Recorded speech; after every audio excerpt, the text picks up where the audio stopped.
자, 4절에 보면 이 백성이 이 준엄한 말씀을 듣고 슬퍼했다는 거예요. 근데 여기 슬퍼하다라는 말이 아발이라는 말인데 이건 언제 쓰는 말이냐면 초상 때 쓰는 말이에요. 죽음을 애도할 때 쓰는 말.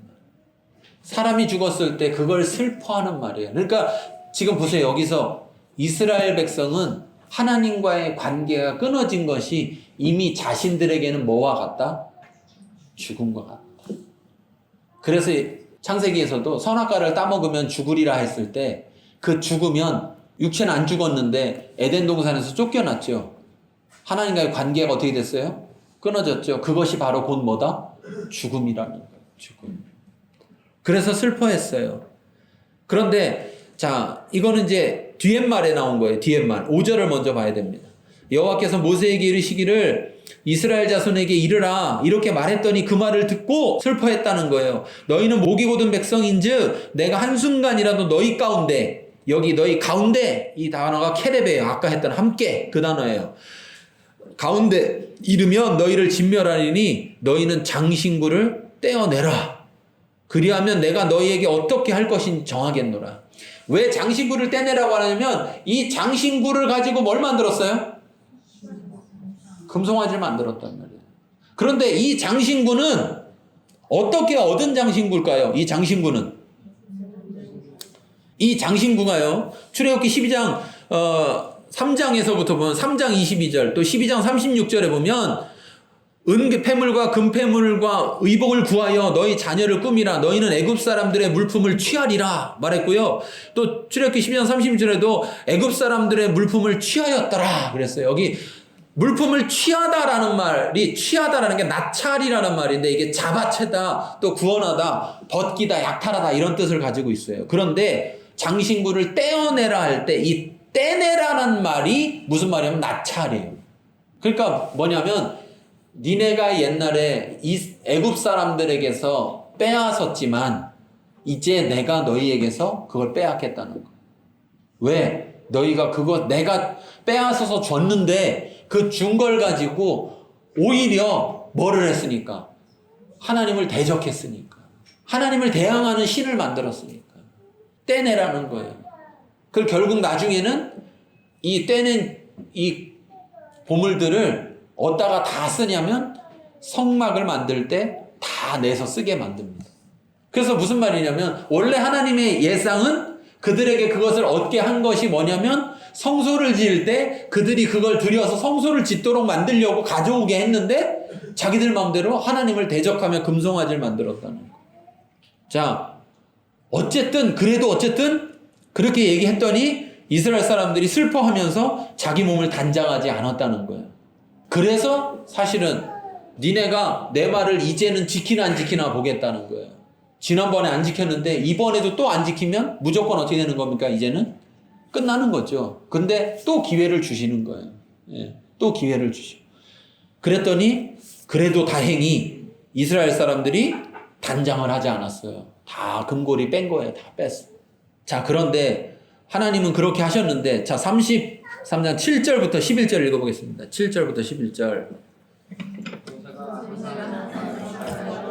밖에 멀리 떠나게 하고 회막이라 이름하니 여호와를 악무하는 자는 다 진 밖과 회막으로 나가며 모세가 회막으로 나아갈 때에 백성이 다 일어나 자기 성막 문에 서서 모세가 회막에 들어가기까지 바라보며 모세가 회막에 들어갈 때에 구름 기둥이 내려 회막 문에 서며 여호와께서 모세와 말씀하시니 모든 백성이 회막 문에 구름 기둥이 서 있는 것을 보고 다 일어나 각기 장막 문에 서서 예배하며 사람이 자기의 친구와 이야기함과 같이 여호와께서는 모세와 대면하여 말씀하시며 모세는 진으로 돌아오나 눈의 아들 젊은 추종자 여호수아는 회막을 떠나지 아니하니라. 네, 자 여기서 보면 아직 성막이 만들어지지 않았기 때문에 그 성막은 나중에 이스라엘의 진 가운데 있게 되지만, 그런데 지금 이들의 상태는 뭐냐면 하나님이 너희는 내 백성이 아니라 이렇게 말한 상태잖아요. 그런 상태다 보니까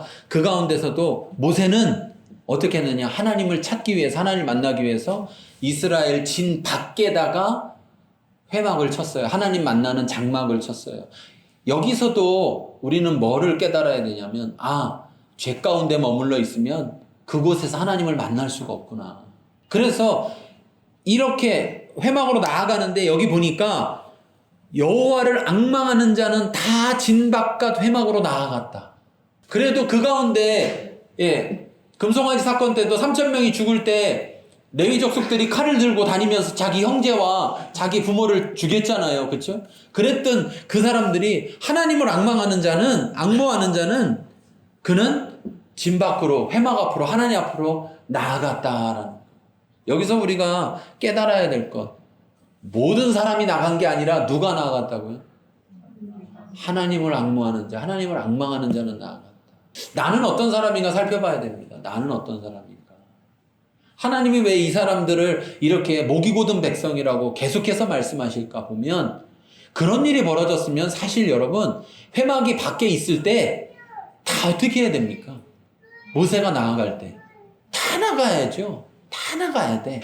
그게 정상일 거예요. 다 나가는 것이. 그런데도 여전히 나아가지 않는 자들이 있는 거예요. 그리고 누구만 나가냐? 여호와를 앙모하는 자만 나간다는 거예요. 하나님은 기회를 주신 거죠. 하나님은 여전히 이 회막을 통해서 기회를 주시는 거예요. 모세를 통해서 기회를 주시는 거예요. 그런데도 불구하고 다 나아가지 않는다는 거예요. 여러분, 내가 죄를 졌을 때 하나님은 나를 용서하시고 나를 받아주실 준비를 다 하고 있어요. 그런데도 불구하고 어떤 사람은 하나님 앞에 나아가지만 어떤 사람은 안 나간다는 거예요.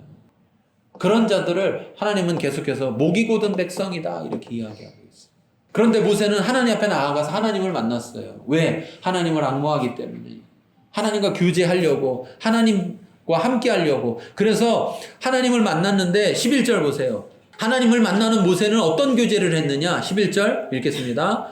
사람이 자기의 친구와 이야기한 같이 여호와께서는 모세와 대면하여 말씀하시며. 네. 자, 우리가 하나님을 만나서 교제할 때 그때 우리는 어떤 교제가 돼야 되냐면 이런 교제. 친구와 같이 이야기하는 것 같은 그렇게 친밀하고 그러한 개인적인 그러한 교제가 이루어져야 된다는 거예요. 모세가 그런 교제를 했다라는 거예요. 그러면 자 보세요. 모세는 하나님을 잘 알았겠습니까? 몰랐겠습니까? 잘 알았겠죠. 그럼 자 보세요. 하나님이 야 내가 사자를 보내서 다 해서 너 땅을 줄 테니까 가라. 나는 안 가겠다 할 때 하나님의 진짜 마음은 가고 싶은 걸까요? 안 가고 싶은 걸까요? 가고 싶은 거죠. 안 가고 싶으면 자 보세요. 안 가고 싶으면 굳이 뭐 장신구를 떼내라 뭐 이런 얘기 할 필요 있어요? 없어요? 없는 거죠. 그런데도 하나님 가고 싶은 거예요. 모세는 이렇게 하나님과 친구가 이야기하듯이 이야기했으니까 하나님 마음 잘 알아요? 몰라요? 알죠. 그래서 12절부터가 달라지는 거예요. 12절부터가. 여러분 우리가 하나님과 교제를 왜 해야 되느냐? 하나님과 교제하지 않으면 이렇게 교제하지 않으면 하나님을 모른다고요. 그러면 이런 일이 벌어지는 거예요. 내가 죽으면 나를 저 강가에 갖다 묻어라. 그랬더니 어떻게 해요? 마지막 한 번이라도 들어주자. 그리고 강가에 갖다 묻는 거예요. 엄마를. 비 와가지고 무덤에다 쓸려 나가게 이놈의 청개구리 같으니라고. 엄마를 하나도 모르는 거야. 자기 어머니를. 보통 때는 맨날 거꾸로만 했으니까. 그러니까 엄마는 오죽하면 이것들이 날 또 산에 묻으라면 강에다 갖다 묻겠지. 그래가지고 강에다 묻어라 그랬더니만 엄마의 마음을 전혀 모르니까 우리가 하나님을 알지 못할 때 하나님이 말씀하시면 그 말씀을 듣고 말씀대로 하겠다고 하면서 하나님 뜻을 거슬러서 오히려 엉뚱한 행동을 할 수도 있다라는 거예요. 하나님이 말씀하실 때 그렇게 말씀하시는 하나님의 진짜 마음을 알아야 됩니다, 여러분. 우리가 그래서 계속 우리가 강조하는 거예요. 여러분, 하나님과 친밀한 교제를 나눠야 된다. 이런 공적 모임도 중요하지만 개인적인 여러분과 하나님과 만나는 모세와 하나님이 1대1로 만난 것처럼 이런 개인적인 만남이 중요하다는 거예요. 그런 개인적 만남을 여러분들이 계속해서 해야 된다는 거예요. 잘 안 되죠. 잘 안 돼요. 저도 잘 안 됩니다. 그렇지만 안 돼도 계속 해야 된다는 거예요. 하다 보면 잘 되는 거죠. 또 계속 할 때 하나님이 우리를 도와주시는 거죠. 그래서 하나님 마음을 알게 되는 것이죠. 이런 모세, 하나님을 아는 모세는 이스라엘과 전혀 다른 모습을 보입니다. 그리고 하나님의 진짜 마음을 찾아냅니다. 자, 12절부터 14절 읽겠습니다.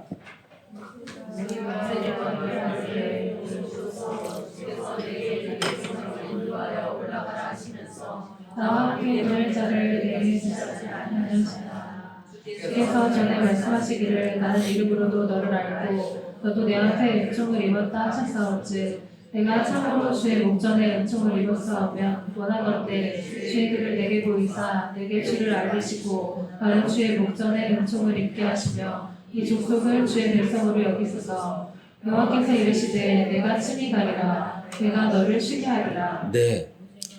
자, 여기 보면 모세가 뭐라냐면 지금은 이제 이스라엘 문제를 가지고 하나님을 만나는 게 아니라 자기와 하나님과 일대의 관계 속에 이야기하는 거예요. 뭐라냐면 두 가지 중요한 말을 하죠. 안다라는 말과 은총을 입었다라는 말을 해요. 그러면서 자, 하나님이 말씀하시길 뭐랬습니까? 나는 이름으로도 너를 알고 너도 내 앞에 은총을 입었다. 모세야, 내가 너 안다. 그리고 모세, 너는 내가 은총을 줘서 너는 은총을 입었다. 이렇게 말씀하셨는데, 그런데 내가 진짜 은총을 입었다면, 그랬다면 내가 주님을 알아야 되는 거 아닙니까? 이렇게 얘기하는 거예요. 주님이 나를 알듯이 나도 주님을 알아야 되는 거 아닙니까? 그러면서 뭐라냐면 주님께서 나와 함께 보낼 자, 그를 내게 지시하지 않는다. 여기 원래 단어가 야다예요. 알다. 알려주지 않고 있습니다. 라고 말을 하는 거예요. 내가 은총을 입었다면, 그렇다면 하나님 내게 알려줘야 되지 않습니까? 예. 그런데 그렇게 하지 않았다는 거예요. 그러면서 주께서 말씀하신 걸 의지하면서 주님이 옛날에 하나님이 나에게 이렇게 말씀하지 않았습니까? 내 이름을 통해서 나를 알고 너는 은총을 입었다 하지 않았습니까? 그러니까 자, 내가 은총을 입었다면 내게 주의 길을 보여주세요. 알게 해주세요. 여기도 보이사, 주의 길을 내게 보이사 할 때 이 보이사가 야다, 알다 이거예요. 자, 보이사, 알게 하사 내게 주를 알리시고 주의 길을 보여주셔서 주의 길을 아는 것에 그치는 게 아니라 내가 주를 알게 해주세요. 주를 알게. 예. 그러면서 주를 알면 주의 목전에 은총을 입게 되고 그 은총을 통해서 뭐를 말하고 있느냐면 주님이 나는 데리고 가겠지만 지금 이 백성들을 데려가지 않으려고 하시는데 이렇게 말하는 거죠. 이 백성을 주의 백성으로 여기소서. 여기 이 백성을 주의 백성으로 여기소서라는 말은 이 여기소서라는 이 말이 앞에 보시옵소서 이 말하고 똑같은 말이에요. 이게 라라는 말인데 보다라는 말, 또 분별하다라는 말이에요. 즉 하나님 잘 분별해 보세요. 잘 봐보세요. 그러면서 말을 시작해서 맨 마지막에 뭘로 끝나냐면 주님 이 족속을 주의 백성으로 삼아주세요. 주의 백성으로 분별해 주세요. 주의 백성으로 봐주세요. 지금 그렇게 이야기하고 있는 거예요. 그러기 위해서 계속해서 모세는 뭘 얘기하냐면 하나님과의 관계, 자신과 하나님과의 관계를 말하고 있어요. 하나님 나 아시죠? 나에게 은총을 주셨죠? 그렇다면 하나님은 약속을 지키시는 분이라서 가나안 땅도 주겠다고 하시는데 그러면 내가 주님을 알아야 되고 내가 주님의 은총을 입어야 되지 않습니까? 그렇다면 그 은총을 주시는데 그 은총으로 내가 주님의 길을 알게 하시고 주님의 길을 통해 주를 알게 하시고 주를 알게 할 뿐만 아니라 내게 은총을 진짜 주셨다면 이 족속을 주의 백성 삼아주세요. 자기 중심의 사람은요 자기밖에 몰라요. 그런데 하나님의 중심의 사람은요 하나님을 아는 거예요.